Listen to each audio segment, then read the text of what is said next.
The South Korean government is laying out its economic policy plans for 2022. With a strong finish expected this year, officials look forward to maintaining that momentum and making a full recovery in the new year. Kim Sung-min has the details. Rebuilding the pandemic-hit economy and further extending growth momentum. That's how South Korea aims to guide its economy in 2022. 정부는 임기 마지막까지 성과를 더욱 발전시키고 부족한 부분을 채워나가는 데 온 힘을 다하겠습니다.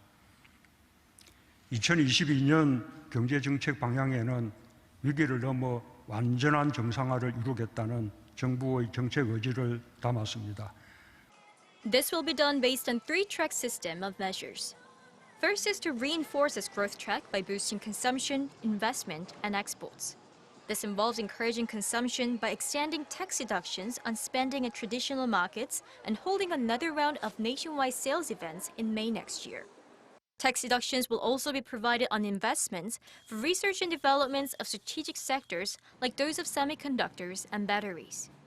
To maintain the country's outstanding growth in exports, the government will expand its export financing by up to $219 billion, up $4 billion from 2021. Efforts to join the global free trade agreement networks like Comprehensive and Progressive Agreement for Trans-Pacific Partnership will also continue. Another pillar of the government's plan is helping those who were hit by the pandemic throughout 2021. This includes mostly small merchants whose business operations were restricted due to social distancing measures. The quarterly lower limit for compensation for small businesses will be increased from the current 100,000 Korean won to 500,000 won, or around $420. Overseeing inflation is also part of the government's efforts. From next year, each ministry will take responsibility for inflation in their own fields while reporting to the Finance Ministry. The last track is the management of risks from both internal and external factors.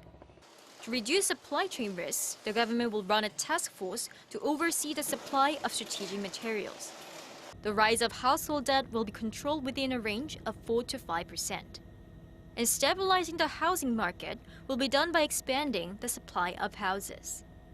And based on all these steps, the government expects the country's economy to grow by 3.1% next year, which is on par with projections made by other institutions like the Asian Development Bank and slightly higher than the OECD's 3%.